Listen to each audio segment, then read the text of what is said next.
And turning much colder tonight. Clouds early will give way to some clearing late, though 25, although AccuWeather the real field temperatures plummet toward 10. Tomorrow mostly sunny, a cold breeze, high 40. Saturday partly sunny, breezy, and not nearly so cold in the afternoon, high 56. From the Saliga Heating and Cooling Weather Desk, I'm AccuWeather meteorologist Joe Lundberg on 104.1 FM KMOX. Currently raining, 56 degrees, feels like 43 in downtown St. Louis. I'm Debbie Monterey, KMOX News. This report is sponsored by McKelvey Homes. Hi, I'm Jim Brennan at McKelvey Homes. Have you always wished for a brand new home in an established neighborhood? Select one of our move-in ready custom homes throughout St. Louis, or we will build on your lot. Visit McKelveyHomes.com and move up to McKelvey. This is the Gashouse Gang on 104.1 FM KMOX. Sponsored by Saliga Heating and Cooling, a Daikin comfort dealer. Now, the Gashouse Gang on KMOX. Until 1 o'clock today, and every day the Gashouse Gang happens from 12 until 1. We appreciate you being a part. You can text and call at 314-436-7900. You can watch the show on YouTube, Facebook, Twitter. We are at KMOX Sports on Twitter, if you would like to. Bernie Miklasz is on the show today, again, brought to you by Daikin, the Saliga Heating and Cooling, a Daikin dealer, and he is with us. I'm Chris Ranji, and Bernie, we will talk to Mike Kelly at 12:30 about Bo Pribula, who has announced he is leaving Mizzou. He's going to enter the transfer portal, and he will not play in the Gator Bowl for the Tigers. And prior to that, Sam Dykstra will talk Cardinals prospects with us. But we did have a press conference. Well, it started about an hour ago. Dustin May officially announced as a member of the Cardinals rotation. And one of the funny things that happened was he wanted number 85, and then he found out 85 is retired by the Cardinals, which is not a very common number to have retired on a baseball team. Gussie Busch. Yeah, that was it. Was that's what it was, because 1985 was, I think, their last National League pennant while he was still alive, and so they gave him that honor, which I thought was pretty cool at the time. But now that you look back at it, it is kind of like, wait a minute, what? 85? What? You have to stop and think about it. So. No, it was good to see him and hear from him, and also Chaim Bloom, and I wrote Monday something that frankly, this sounds kind of arrogant, and I apologize, but I wrote Monday that everybody is pretty much missing what really happened with him last season, which was after that horrendous esophagus tear in his throat, which was a major surgery, and he was in a lot of trouble. And if he hadn't gotten to the hospital in time, he could have died. It was that bad. He stayed in the hospital for a couple of weeks. I mean, it was a serious thing. And he lost 40 to 45 pounds. And as much as he tried to get all of the weight put and the strength put back on and restored, he wasn't really ready. By the time he got to spring training, he was still a lot lighter and a lot weaker than he wanted to be. And I looked at the numbers and found that, like when he was went through the lineup the first time in his starts, he was really good. But as it got deeper into games, progressively worse. So what I wrote is don't look at the ERA, understand the context of his season. The guy was way less than full strength trying to pitch, and he didn't have enough weight, and he didn't have enough strength, and he was very vulnerable, and he lacked stamina for his stuff to last over more than 3 or 4 innings. And so that explains a lot. And to me, the most meaningful thing coming out of that Zoom call today was that he said he should be back up to his normal weight of 225 by spring training. He's close to it now. So the Cardinals, and he said he's been working on his strength. So the Cardinals will be getting a full strength up to his normal weight version of Dustin May. And I think that's actually a really big deal. And I was happy that I put that out there Monday on a video and also a column. And I was glad that they talked about that Dustin May talked about that today, because that was the story that had not been told. And it's frankly.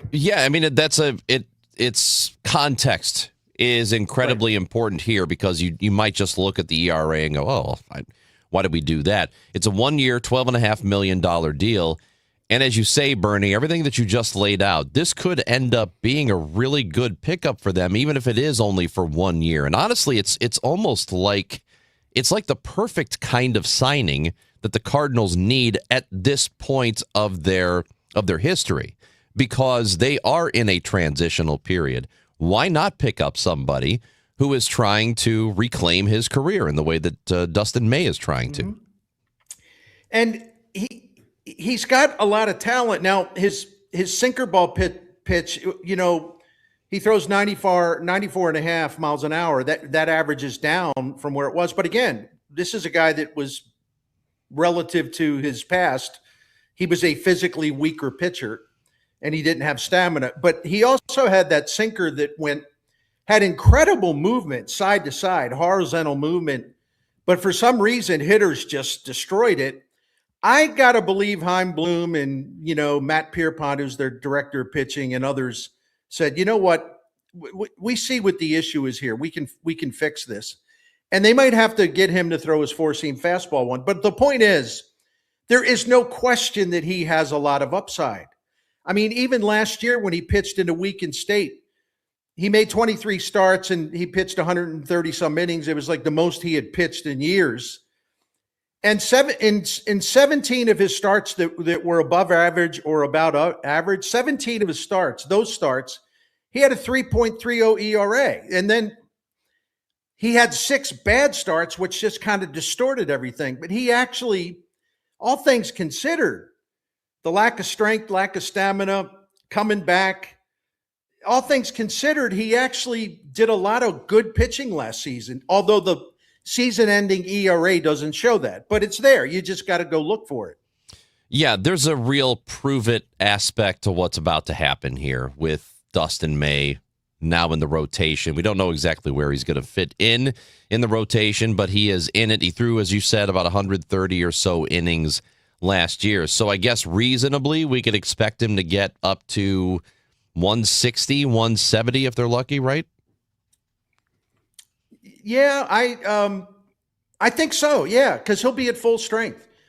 And I really trust that, after having one elbow surgery to repair a torn ACL, then the next one was his what is it, the UCL? UCL, yeah. So then he tore the other elbow ligament, and that really has not been an issue the last couple of years. I mean, he could not pitch. He had that horrendous esophageal tear, which really took him out of 24, but also took him out of it limited him what he could do in 2025.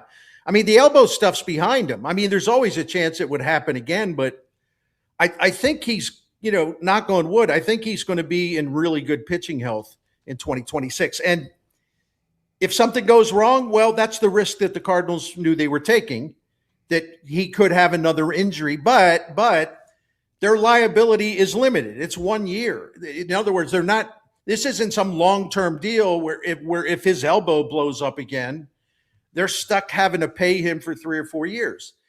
If there is liability, it would only be in terms of injury, it would only be for 1 season. So they really don't have that much to lose, except $12 million. But in today's baseball economy, starting pitching, that's not much, and especially with their payroll being as low as it is. It's a very intriguing signing, looking to see how it works out and what they're able to acquire in addition to this, because it does sound like they may not quite be done with how they're going to approach the rotation, but there are a lot of questions about that, and hopefully we'll get answered fairly soon here. Bernie Miklasz, Chris Ranji on the Gashouse Gang. When we come back, we're going to talk prospects. We'll talk Cardinals prospects with Sam Dykstra, who covers minor league baseball, and Sam will join us next on the Gashouse Gang on KMOX. Overhead Door Company of St. Louis, the genuine, the original, present 100 years of KMOX. The threat of a pandemic has become There when the world stood still. My aunt and uncle got COVID. We are averaging about 275 to 300 new cases per day right now. The St. Charles County Health Department reports a positivity rate as high as 24%. So in the meantime, we focus on treatments. What's the range of treatments being offered for COVID-19? The vast majority of things is what we would call supportive care. People are weary of loss, sacrifice, and inconvenience. They want to feel safe, to see loved ones again, and to get back to the things they enjoy. The light at the end of the pandemic tunnel means hugging and kissing my mother again for the first time in 10 months. There for every headline, every heartbreak, every heartbeat. KMOX, the voice of St. Louis. Tom Ackerman here for Busey Bank, recognizing the Guardian Angel Settlement Association as a building community partner. Guardian Angel serves under-resourced community members, helping them take the first step on the path to possible. They assist over 5,000 individuals in our community through their early childhood education and social stability programs. To learn more about Guardian Angel, Google Guardian Angel STL. Busey Bank encourages you to get involved. Together, we can build community. This is Pat Buring, Executive Vice President at Busey Bank. At Busey, community and giving back are at the heart of everything we do. We're more than a bank. We're your neighbors and your partners. We take pride in engaging with the communities we serve and building lasting relationships because our commitment to strengthening our communities is a top priority. Whether you're shopping local or giving back through volunteerism, every little bit counts. Join us at Busey Bank as we continue building the communities we call home. If you owe the IRS, you have a legal issue, and you need the Lance Drury Law Firm. We'll protect your rights. Log on at lancedrurylaw.com. SNL Coin. We buy gold and silver coins, silver and gold jewelry. Also buying gold-filled and silver plates. Before you sell, call SNL. 314-544-3600. 314-544-3600. SNL Coin. Great news, Nick. Legacy boxes are still in stock. With Christmas just around the corner, there's still time to buy the best Christmas gift ever. Legacy Box. That's right, Adam. Order today and Legacy Box ships immediately. It'll arrive ready to wrap and place under the tree. Gather the family together this Christmas and collect all your old VHS and camcorder tapes, slides, pictures, and film reels. Then you can binge on the good old days. From fading over time to risks like fire and water damage, your memories aren't protected unless they're on a digital format. Legacy Box helps you replay those great moments from the past, from Christmas morning to your wedding day. Legacy Box is the world's largest digitizer of home movies and photos. All the work is done right here in the USA, and over 1 million customers have trusted Legacy Box. This Christmas is the time to digitize. Visit legacybox.com/value for exclusive holiday savings. That's legacybox.com/value for last-minute shopping. legacybox.com/value. Hi, I'm Ryan Recker. You may remember me from such shows as that one after the Cardinals game, also known as Overnight America. 100 years is a great accomplishment with a lot of fantastic moments. Congrats, and here's to the memories. And Liam Doyle saying, let's go. He doesn't want his infielders. That. I absolutely love that. Don't talk to me. Man, I love it. Liam Doyle appears to be a gigantic lunatic, and he belongs to the St. Louis Cardinals. He is their number 2 overall prospect, according to, well, it depends on where you look. And we are now joined by Sam Dykstra, who covers minor league baseball for MLB Pipeline. You can follow them on Twitter at MLB Pipeline. Sam Dykstra is on Twitter at Sam Dykstra, MILB. How's it going, Sam? Thank you for being with us today. Yeah, thanks so much for having me. All good here.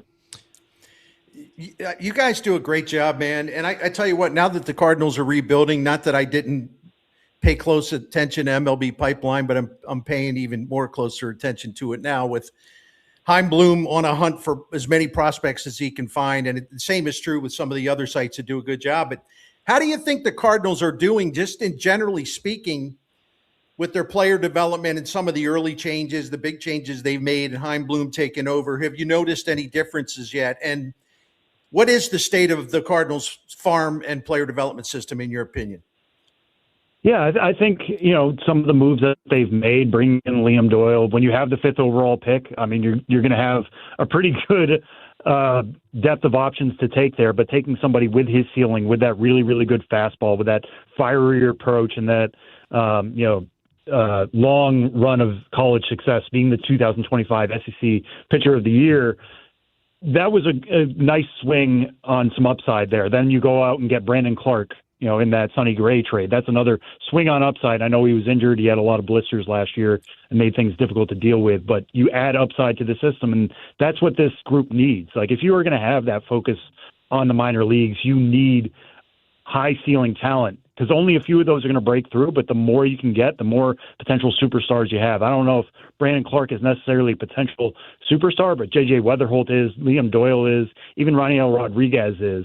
And to see him take those steps last year, come over stateside, move quickly into single A ball and continue to hit the ball with power, that was really promising and takes this system to another level. Credit the new group of player development for allowing him to do that and really tap into his skills. I think that's one thing that the new group is doing better maybe than the previous regime. It was usually, hey, the Cardinal way is the Cardinal way. Now it's, who are you as a prospect? How can we draw the best tools out of you? And we're starting to see some of those flowers bloom here in the last year. If I just a quick follow-up, Chris, because there's another guy that I think is got pretty exciting potential and is coming on strong, is Joshua Baez, the outfielder who can steal bases and hit home runs. Is he on a fast track in your opinion? I know this will be a big season for him. He's got to take what he did at AA and maybe repeat it at AAA, but tell us what his potential is in your eyes, Sam. Yeah, Josh Baez is somebody, we're putting together our list for right now for the 2026 season. I know he's number 12 on our site right now. He's going to be jumping up significantly from there. When we do our update, you can see him a little earlier when we do our top 100. He was just somebody for a few years there that had significant strikeout issues. You look at what his K rate was a year ago, it was 35.5%. That was down to 20.6 last year. When you look at some of his video next to each other, there was just so much movement in his swing. He was a lot more efficient in 2025. The power has always been there. He's a huge guy. You mentioned the speed. It's a little bit surprising for somebody who's 6'3", 220 that he can steal 50-plus bags. But his ceiling is now significantly better than it was, because it was trending towards maybe a 30 hit tool at best. Now we're getting closer to the 45-50 range, given how well he's improved bat to ball skills. I won't say he's on the fast track, because this is somebody who was taken in the 2021 draft. It's taken him a while to get to this point, but he's a pretty good example of, you can't just give up on players because they're, swinging and missing a lot early in their careers. Those are correctable mistakes. And I guarantee you, there's going to be a lot of meetings this spring, in Jupiter at the Cardinals facility, of guys who have struggled in the past, and they're going to be pointing to Josh Baez and being like, this is the guy who turned it around. You could be the next one. Just follow our example, trust what we're teaching you, and you could be like him. He's going to be a shining example for so many other Cardinals minor leaguers. Sam Dykstra covers the minor leagues for MLB Pipeline. And, when we talk about teams that draft based on high upside versus safer picks, guys that they think might make it to the big leagues fairly quickly, but there's a ceiling, and they're only going to be so good, but they can contribute. How different is it for a team to do what we think the Cardinals are doing right now, and that is draft or trade for the higher upside guys, but also higher risk? Is it really that unusual in baseball right now?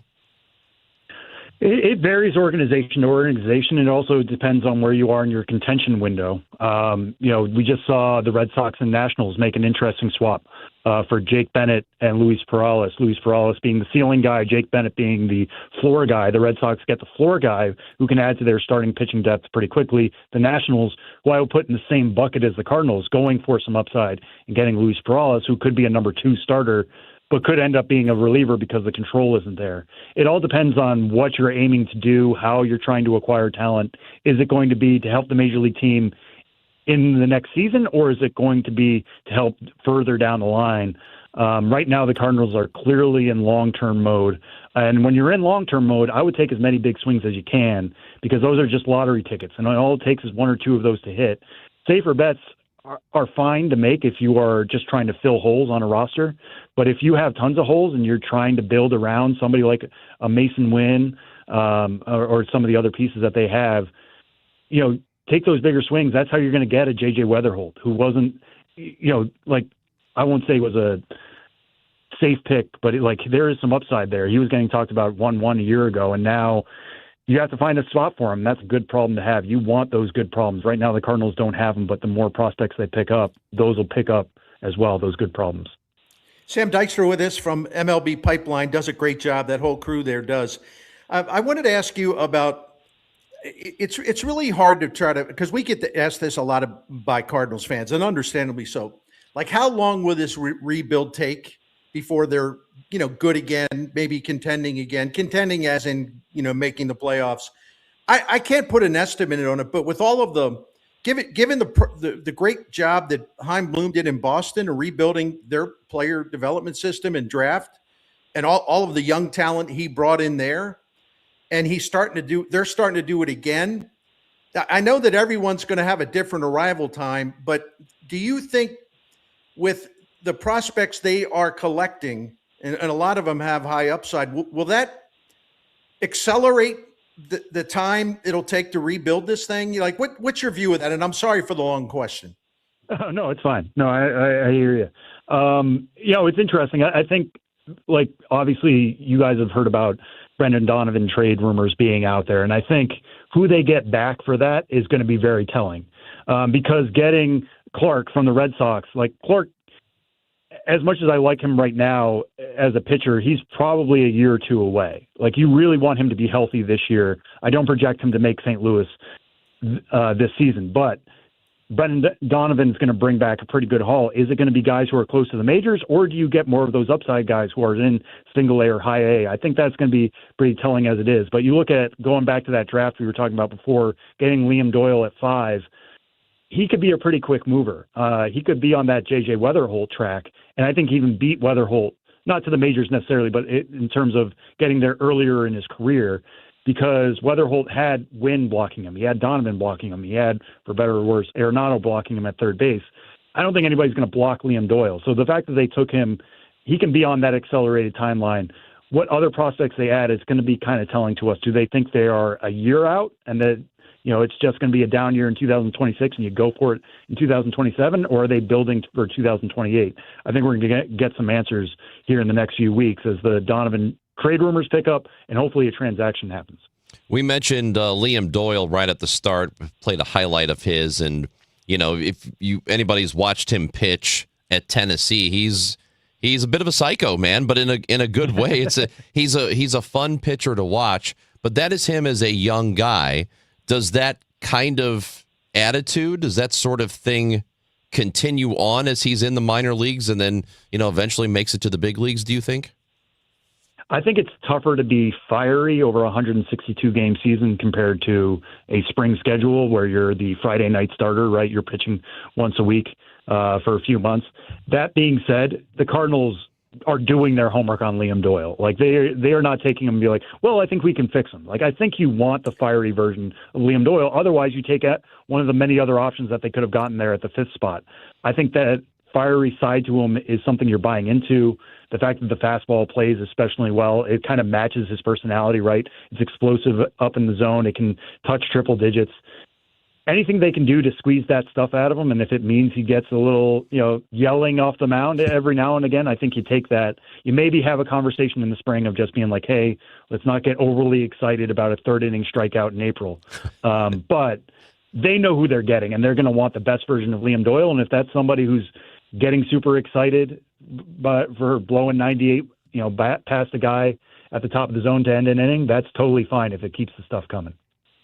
Sam, not to put you on the spot, man, and I'm not trying to turn you into a general manager, but if you look at the Cardinals and Brendan Donovan, and to me, the most intriguing potential trade partner is Seattle, because they have a lot of young talent. They have young pitching talent. They've got a young power hitter that's just turned 21 who might be in play. But as you look at the Seattle prospect list, who do you think on that list that the Mariners front office would say, no, we just can't do that? And do you think the Cardinals could pull a couple of really good prospects from Seattle, even if they don't get exactly what they want? Yeah, go ahead. I'm sorry. Well, no, it's fine. Like the Mariners system right now is one I would call top heavy because they have 7 top 100 prospects right now. Felman Celestin, who's their number 8 prospect, used to be on the top 100. Luke Stevenson, their first rounder, who's number 9 right now on our list, I think could be a future top 100 guy. He's really good fielder. He's got a strong arm behind the plate, and he's got some pop from the left-hand side. So there's a really good 1 through 9 here. It drops off pretty significantly for me after that. If you could maybe get 2 of those guys, I think it helps. Now, if you're talking about like getting a Lazaro Montes and a lower prospect, I could see that working as well. Montes is the one who you're talking about there, 21 years old, I'm assuming. Right. 6'5", left-handed bat. Extreme power profile. But he's also going to swing and miss a lot, and he's going to be a corner guy. This guy is somebody who should never see center field. I still have some questions about him defensively. You're 100% buying the power there. It'd be an interesting time to buy it because I think there's still going to need to be some tweaks to make sure that he's getting the most out of that power. But sometimes when you hit the ball as hard as he does, you can live with some swing and miss because when he does make contact, it's going to fly through the infield, even if it's at a low angle. So I think there's some pieces here to make it work with Seattle. It's going to come down to Jerry Dipoto. Jerry Dipoto obviously loves to make trades. He makes them all the time. We feel like he gets itchy if he hasn't made one in a little bit, and he traded away a prospect in Harry Ford to the Nationals, so he's clearly willing to dip into some depth here. But I'd be interested to see how many of these top 100 prospects they could pry. And again, it's going to be telling. Like Montez has some double-A experience, but he's not knocking on the door in a way Harry Ford did. Ryan Sloan, who's an arm I really like from the Mariners, is somebody with some high-A experience, but nothing in the upper minors. Are the Cardinals okay with living with that if they get the upside? We'll see. There's nobody else here.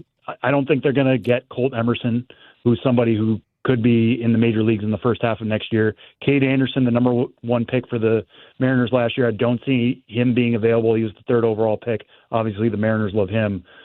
Anything below that, I think, could be in play, and you might just get the Mariners at a good time where they're trying to get over that hump. They were so close last year.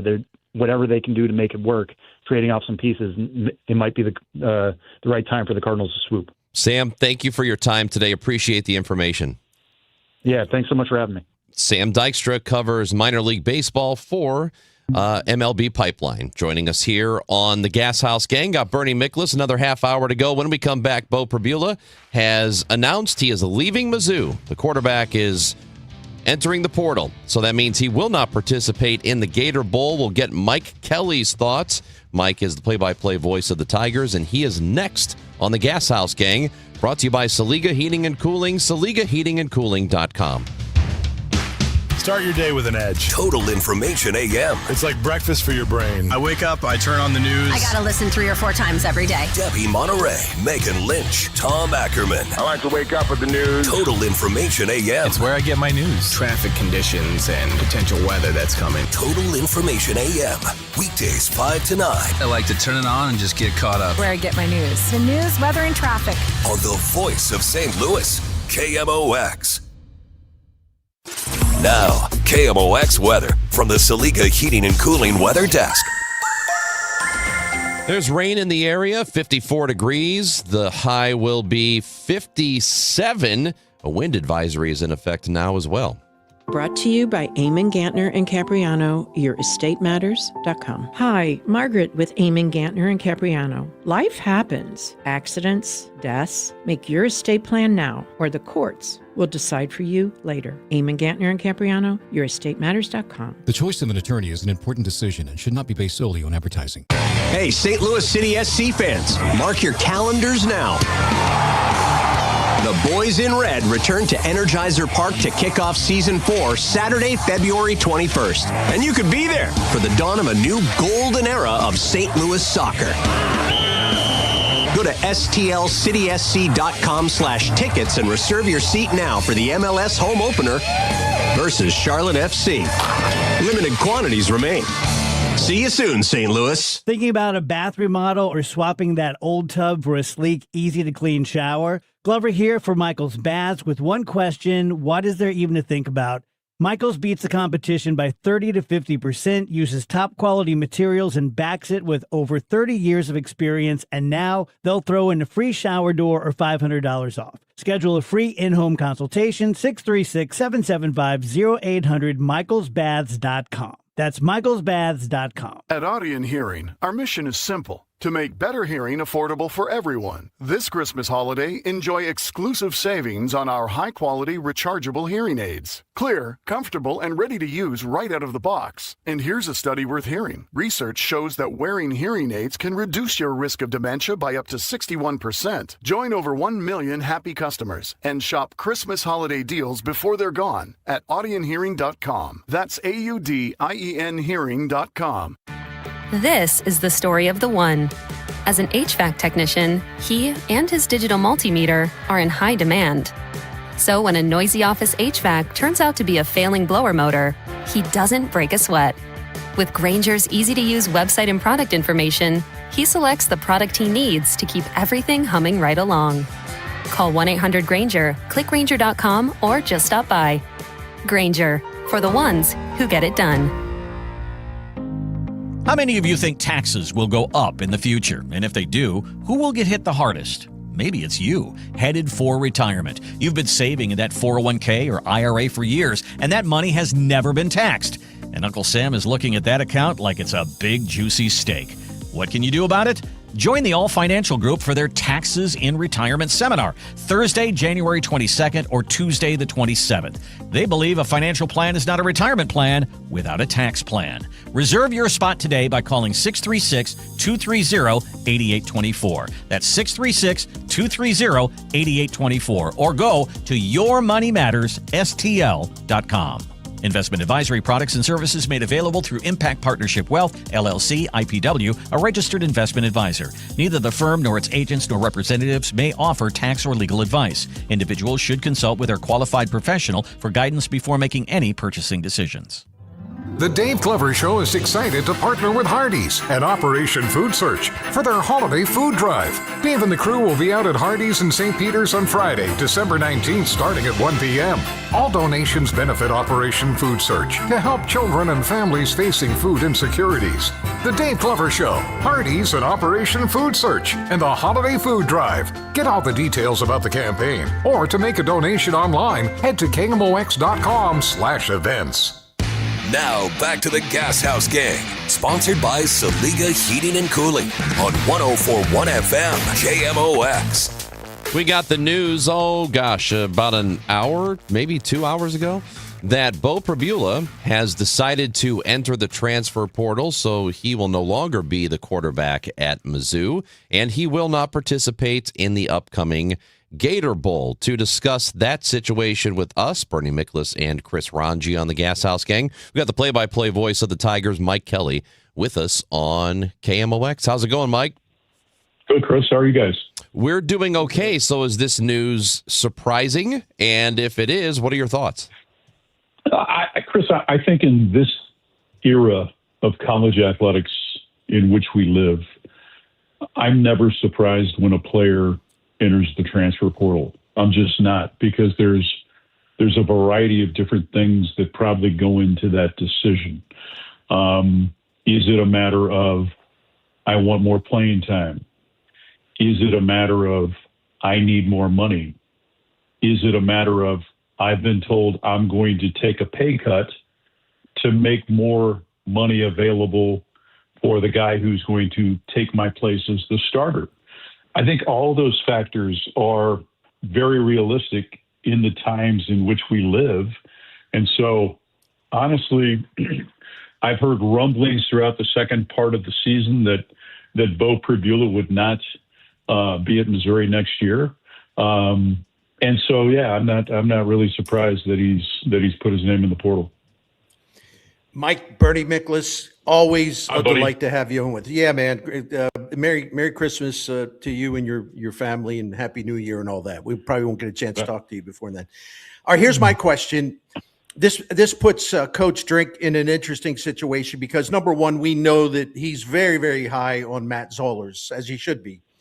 But does he go, and do you think, what are the chances Drink would go into the portal to get someone that would compete for the starting job or someone that he would view as a solid backup? And I know it's tough for you to speculate, but they're going to have to address the quarterback situation from the outside to some extent, right?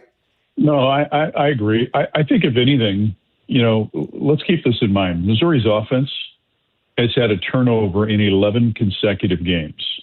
The only game Missouri didn't turn the ball over from an offensive standpoint was in the opener against Central Arkansas. Bo Perbula had a turnover in 7 of the 9 games in which he played. 2 interceptions against Alabama, 2 interceptions against Auburn, 2 interceptions against Oklahoma.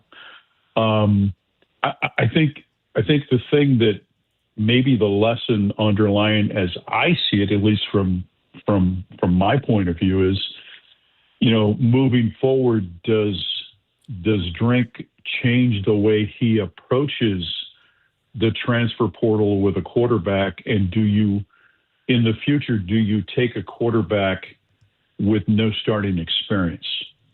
And maybe that depends on money you have available and what you have currently in-house. There's no question that Matt Zollers is the quarterback of the future at Missouri. This whole thing could have been as simple as, you know what, Bo, Matt's the future. You're going to take a pay cut because we have to be able to keep Matt Zollers on our roster. That's as simple as it could be. But then I think you have to look and say, okay, who am I bringing in as a freshman? We all know that most freshmen aren't ready to play right away, particularly at that position. Just so many different things that come into play to playing quarterback in a Power 4 conference, particularly in the SEC. And so, I think you're going to have to dive back into the portal to build depth at that position.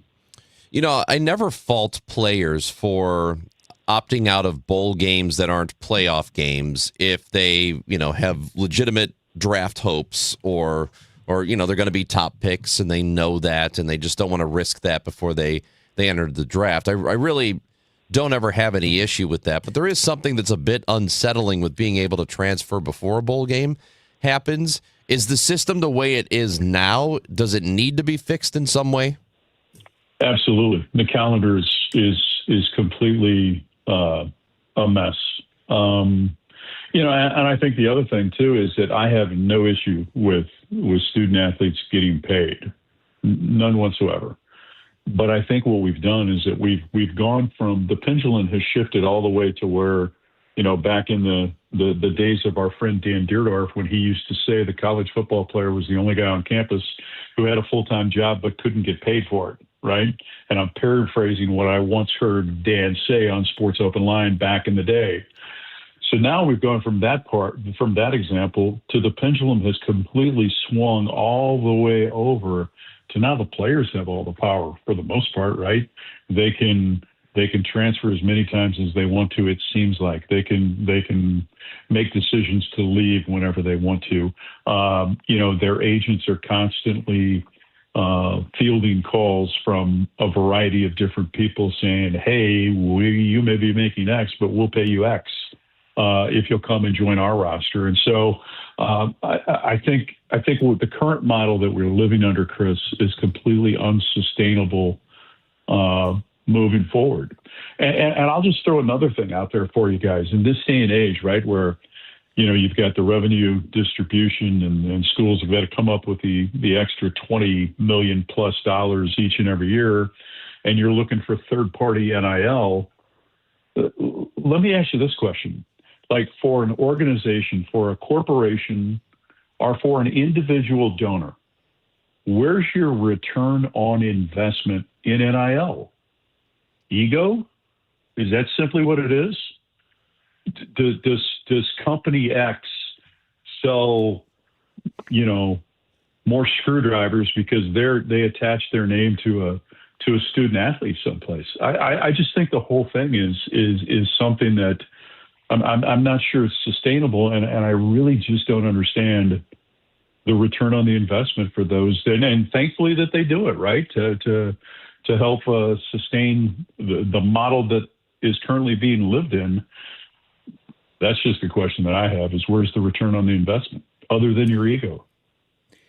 Well, since you're talking about the transfer portal and NIL and all that, Mike, one thing that is very obvious, Coach Drinkwitz has got a lot of work to do to replenish his receiver core. They've lost some guys to the portal, and they're a little thin there. So I would expect they'd be pretty active shopping for a couple of receivers. What do you think?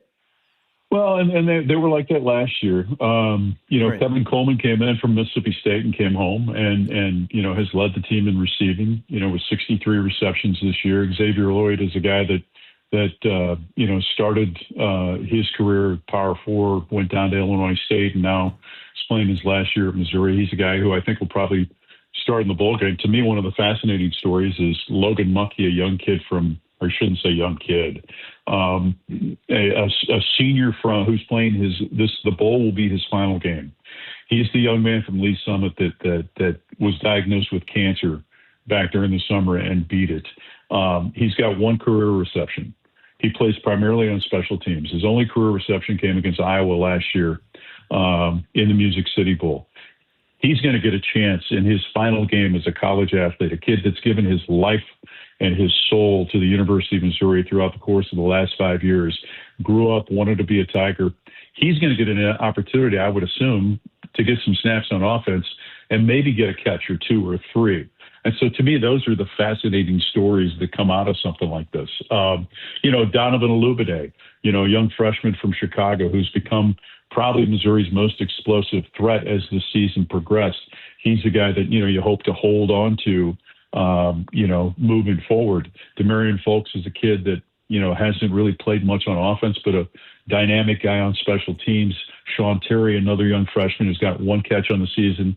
He's a guy, too, that will get more opportunities, much like we saw Bernie last year when, Luther Burton opted out of the Music City Bowl. Then you got to see guys like Josh Manning and Marquise Johnson step into that game. So now you have another opportunity in this setting in the Gator Bowl against Virginia. Yeah, and speaking of that Gator Bowl, a week from Saturday, that's when that'll happen against Virginia, Saturday evening, and Matt Zollers is going to be the quarterback there. So I know it's a little over a week out from that game, and there's already been a lot of developments as it pertains to the game and Mizzou, but what are your thoughts on the contest? The teams are really, really similar. From an offensive standpoint, they both like to run the outside zone. Des Kitchens, the offensive coordinator at Virginia, was with Eli Drinkwitz at North Carolina State. Both have 1,000-yard running backs. Jamari Taylor for Virginia and Ahmad Hardy, Ahmad Hardy needs 68 yards in the bowl game to becomes Missouri's all-time leading single-season rusher. He needs 68 yards to pass Cody Schrader's all-time mark. And so, and from a defensive standpoint, both of these teams are pretty stingy against the run and hold opponents to just about 20 points a game. And so, it's hard to say exactly what to expect just because you're a week away. And Bernie, you covered the NFL for years, so you this document better than I do, but still to come out is the document on draft status of players that are draft eligible. So, that could, if that report comes out between now and next week, that could influence the decisions of a couple more players. Damon Wilson, Zion Young, Caden Green, just a few of those guys, and maybe guys from Virginia. So, it's interesting. You get to a bowl game and it's almost like getting ready for an NFL preseason game because you've got all these numbers in place and you don't know who's going to play and who will play. Well, Mike Kelly, we are looking forward to it and looking forward to hearing the call. Appreciate you jumping on the show with us today. Thank you. Man. All right, guys. Hey, Merry Christmas. Happy holidays. Take care. Same to you, my friend. Appreciate it. Thank you. That is Mike Kelly, radio voice of the Tigers. And Bernie, as we hit the break here, why don't you tell everybody about our friends at Saliga? Of course, I'm proud to. Saliga Heating and Cooling has been taking care of St. Louis families since 1927, sir. They're basically going into their 100th year, which I find is amazing. One family, 4 generations, Dan Saliga being the 4th owner-operator of this great family business. One family continuously taking care of generations of St. Louisans. I love that kind of thing. I just think it tells you everything you need to know about Saliga Heating and Cooling, because my goodness, do you think they'd not only be still in business, but still going strong and still getting more and more calls from new families to help them unless they were great at what they did and have been doing for nearly 100 years? Like I said, I love this. And we are a Saliga family, about 18 years now. And the one thing about the Saliga Heating and Cooling, this Daikin Comfort dealer, nobody wants to have, something that needs fixing, your heating and cooling. Nobody wants to have to have an emergency and repairs and all that stuff. But every time we've had something go wrong, we always say, my wife and I always say, it'll be okay. Saliga's on the way. We're fine. They'll take care of everything because we trust them. They're knowledgeable, they're professional, and have just always done excellent work for us. So I'm happy to endorse them. And I would like to tell you, you should just go see all their services and find out more by visiting and getting the phone number by visiting SaligaHeatingandCooling.com. Thank you. If you're trying to sell a home, there's only one agent in town that I trust, Mark and Neil Gelman of eXp Realty. My friends Mark and Neil have the best system to connect you to the best qualified buyers, getting your home sold fast and for top dollar. 314-336-1991. Go to thegelmanteam.com. Glover here for my friends at Cantor Injury Law. Cantor is local, and we're here doing the work every day. We're right here in St. Louis, and we're ready to fight for you. CantorInjuryLaw.com or call 314-628-9999. The choice of a lawyer is an important decision and should not be solely based on advertisements. Actual price will depend on product and subscription plan. Featured products are compounded drug products, which the FDA does not approve or verify for safety, effectiveness, or quality. Prescription products require an online consultation with a healthcare provider who will determine if appropriate. See website for details, restrictions, and important safety information. Want a boost in and out of the bedroom? Hims has you covered. Introducing a new 2-in-1 approach to level up your game. Tadalafil for better bedroom performance and zinc for testosterone support. Put it all together and you've got what you need to turn things all the way up. Getting started is simple. Just go to hims.com/joy to start your free online visit. Through Hims, you can access ED treatments including pills, chews, and more. 100% online.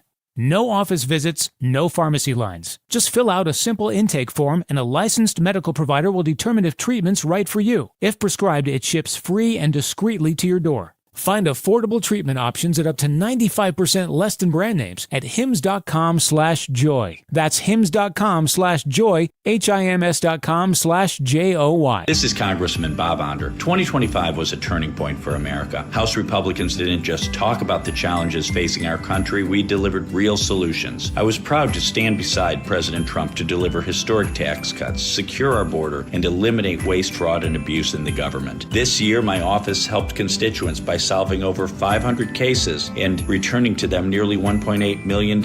I'm Congressman Bob Onder, and I wish you a very Merry Christmas and Happy New Year. Paid for by official funds authorized by the House of Representatives. Wesley Financial Group is not a law firm. I'm Chuck McDowell, founder of Wesley Financial Group. Did you buy a timeshare because they told you it was a great investment? That's a lie. Most timeshares can be bought online for $1. To find out what your timeshare is worth and to cancel it, call us today and we'll send you our timeshare exit kit free with all your options for cancellation. Call Wesley for your free exit info guide. 800-941-2255. That's 800-941-2255. Hey, I'm Mike Slater. My dad passed away at the age of 63. It's out of nowhere. Had a stroke. Super hard, obviously, for the whole family, but my dad had life insurance. This is why I have life insurance for my family, for my wife and 4 kids. And the best place to get life insurance is ethos.com because you can do it in 10 minutes. And there's no medical exam and no blood test, just a few health questions. Get life insurance in 10 minutes so your family is protected.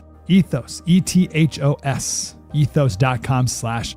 life. St. Louis City SC is teaming up again with Enterprise to salute the people who make our city shine bright. The Exceptional Neighbor program presented by Enterprise is back, and now you can help us find the class of 2026. Nominate your friend, coworker, or anyone who's going above and beyond for the STL region, and they could be featured on the pitch during halftime. Go to stlcitysc.com/exceptional neighbor now through January 9th and tell us who you think deserves to be an exceptional neighbor. Presented by Enterprise. Get ready for Thursday night football as the Rams face the Seahawks. Siteman Cancer Center game time 6:30. Siteman Cancer Center, national leaders in cancer. The Rams, the Seahawks, Thursday night football on 104.1 FM, KMOX.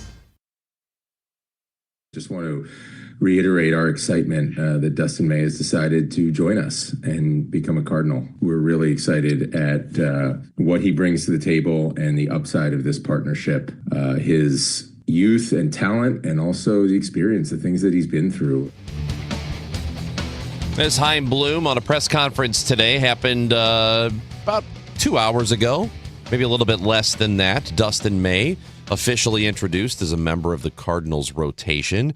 There will be tonight, there is Sports Open Line. Yes, 6 o'clock. Rush Hour Sports before that at 5 o'clock. Are we preempted? Thursday Night Football tonight.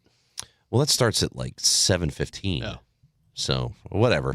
There's Sports Pro. Oh, yeah. That's right. Rams are playing tonight. Rams and Seahawks, and that game's going to be here on KMOX, Bernie. And speaking of the Rams, you're familiar with Kevin Warren. Yes. Yeah. So Kevin has been hired by the Bears, and he's been there for several years. And it seems the biggest reason he's there is to help them get a new stadium deal. And they don't seem to be very happy with the state of Illinois for not ponying up enough. Whatever the incentives are they are looking for, they're not getting. And I don't know. Anytime there's a stadium deal, I can't help but think about what happened here. And Kevin Warren with some familiarity here in St. Louis as well, even though it's not it's not necessarily related. It's just I can't help but think about everything that transpired here. But there was a state representative in Illinois who there was a statement yesterday that was released by the Bears talking about, well, we may have to go to Indiana now because if you're not going to help us, we might have to pick up and move to Indiana and build the new stadium there. And this guy, Cam Buckner, out of Illinois, he said, quote, the McCaskey family, and the McCaskies own the team. He says the McCaskey family should focus on hosting a playoff game in a stadium that actually exists, not distract by pontificating about hosting a Super Bowl in one that doesn't. My Lord. The state of Illinois has no interest at all in helping the Bears build a new stadium, and I love that. I do too. And listen, we all know that the public will get walloped whenever an NFL team builds a stadium because they never fund it themselves. Obviously, more and more they put money in it, but it's never enough. But the idea that the Chicago Bears, who are an iconic franchise and so synonymous with everything that is good about Chicago, you talk about a tradition and a history. The idea that they would actually play their games on the soil of not only another state, but a town that's not Chicago. Yeah. Come on. It's just I like the idea of the state calling the bluff and saying, okay, right. Go do it. Because taxpayer funding does not work usually. It does not benefit the state. But no. We'll see what happens up there. It's very interesting. Bernie Miklasz, I know you're going to be on the Gashouse Gang tomorrow with Matt Pauley. I am, and also the Rush Hour tomorrow with, I believe, Matt Pauley. So we'll be doing, 5 o'clock. Busy boys. Yeah, that's right. That's right. You be busy tomorrow. Yeah. You might as well get it out now before the holiday starts. That's right. That is Bernie Miklasz, brought to you by Saliga Heating and Cooling, a Daikin dealer. I'm Chris Ranji. Thank you for being with us today. So again, Gashouse Gang comes back tomorrow at 12 o'clock on 104.1 FM KMOX.